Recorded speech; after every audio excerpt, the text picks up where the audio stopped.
Look, now we welcome Reform UK's immigration and justice spokesperson, the legendary Anne Widdecombe.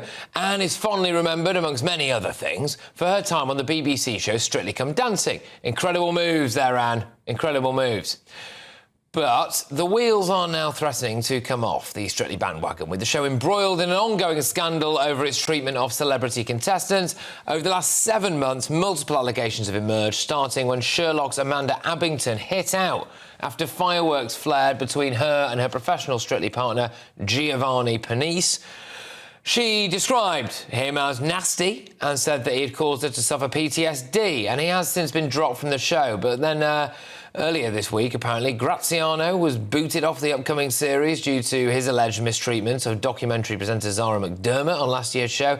Today, he admitted kicking her during filming. It's now been reported that a third professional Strictly dancer is identified as a person of interest. Anne, is this the beginning of the end for Strictly?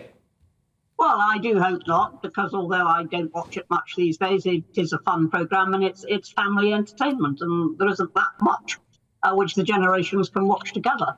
But I mean, I have to say, I have very, very little patience with this. I mean, post-traumatic stress disorder, this isn't a war. This is a dance competition. What's the matter with them? Secondly, they're all adults. They had a complaint. They should have made it. And thirdly, as well, I know it's the celebrity who's in control. So you can say, I'm sorry, I can't do any more today. I really can't.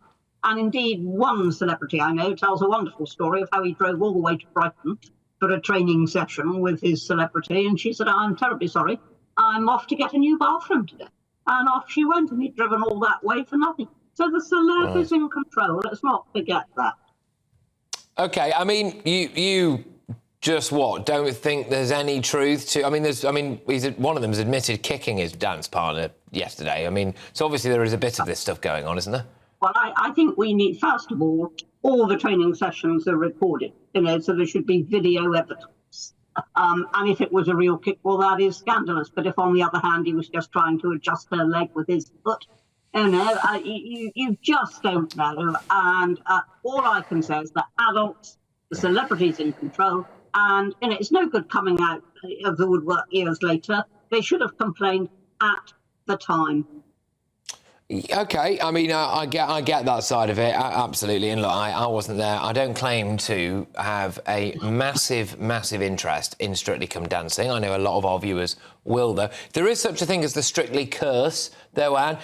People getting quite romantic, getting into very hot and heavy situations. Dance itself is a very passionate thing. Do you think there's a fine line between that and actually, in some cases, really inappropriate behaviour? Well, first of all, there's no Strictly curse. There's no hex which taking part in Strictly puts on you. It's people's behaviour.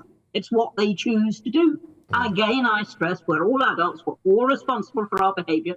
No good blaming the Strictly curse if you start to behave inappropriately with your partner. No good at all. I suppose there's a question, isn't it, though, Andrew? And we are going to be quite quick on this, which is, if the BBC did know about stuff like this and they let it run for quite a while, then that suddenly becomes a scandal for them, doesn't it?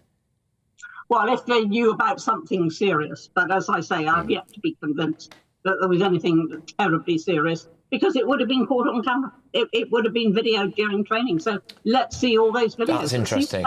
That's interesting. So for you, every single training session was filmed, was it? Absolutely, everyone. Yeah. Everyone. Very occasionally, Anton and I would start and the cameras hadn't arrived, but there was about 5 minutes of that. And as far as you're concerned, in your case, Anton is a stand-up guy and a great person, Anton de Beck. He's now a judge. I never had a moment's problem. He had all the problems because I kept kicking his shins, but it was accidental.